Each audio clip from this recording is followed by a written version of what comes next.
এক কাপ সুজি দিয়ে নরম তুলতুলে চিতই পিঠের রেসিপি আজকে আমি আপনাদের সঙ্গে শেয়ার করব। এইভাবে বানালে ঠান্ডা হয়ে যাওয়ার পরেও নরম তুলতুলে থাকে। বানানো খুবই সহজ, আপনারা যে কেউ বানিয়ে নিতে পারবেন। নমস্কার বন্ধুরা, রূপাস কিচেনে সবাইকে স্বাগতম। তাহলে চলুন দেখে নেওয়া যাক। শুরু থেকে শেষ পর্যন্ত দেখার জন্য আপনাদের কাছে অনুরোধ রইল। প্রথমে একটা মিক্সির জারের মধ্যে নিয়ে নেব 1 কাপ সুজি। ওজন হিসাবে 200 গ্রাম সুজি আছে। যে কাপ মেপে সুজি নিয়েছি ওই কাপেরই হাফ কাপের থেকে একটু বেশি দুধ দিয়ে দেব।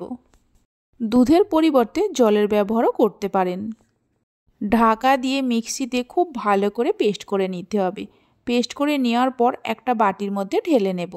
তারপর মিক্সির জারের মধ্যে অল্প জল দিয়ে সেই জলটাও এর মধ্যে দিয়ে দিতে হবে। হাফ চামচের মতো বেকিং পাউডার দিয়ে দেব। যতটা বেকিং পাউডার দেব তার হাফ বেকিং সোডা দিয়ে দিতে হবে। 1 চামচের মতো গুঁড়ো চিনি দিয়ে দেব।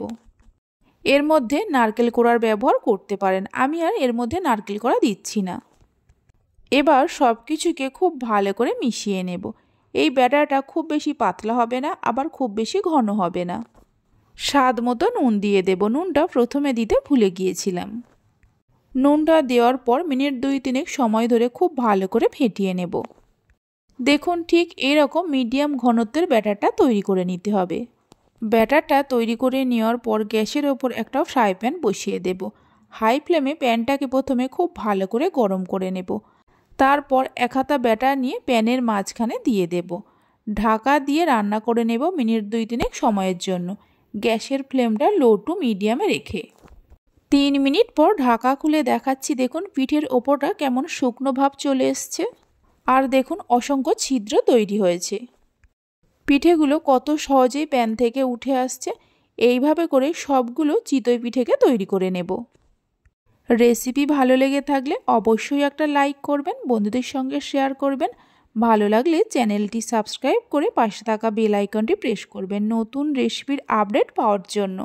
ননস্টিক প্যানের মধ্যে বানাচ্ছি, তাই কোনো রকম তেল ব্রাশ করার প্রয়োজন পড়বে না। নলেন গুড় দিয়ে এই চিতই পিঠে খেতে খুবই ভালো লাগে। প্রত্যেকটা পিঠে দেখুন কত সুন্দরভাবে তৈরি হচ্ছে। এইভাবে একবার পিঠের রেসিপিটা বানিয়ে দেখতে পারেন, আশা করি আপনাদেরও ভালো লাগবে। বাড়িতে বানালে খেয়ে আপনাদের কেমন লাগলো অবশ্যই আমাকে কমেন্ট করে জানাবেন। সবগুলো পিঠে তৈরি করে নেওয়ার পর একটা পিঠেকে আমি হাতের মধ্যে নিয়ে দেখিয়ে দিচ্ছি। দেখুন কতটা নরম তুলতুলে হয়েছে। আশা করি দেখে নিশ্চয়ই বুঝতেই পারছেন। তাহলে চলুন ভিডিওটা আমি এখানেই শেষ করছি। আপনারা সবাই ভালো থাকবেন, সুস্থ থাকবেন। ধন্যবাদ।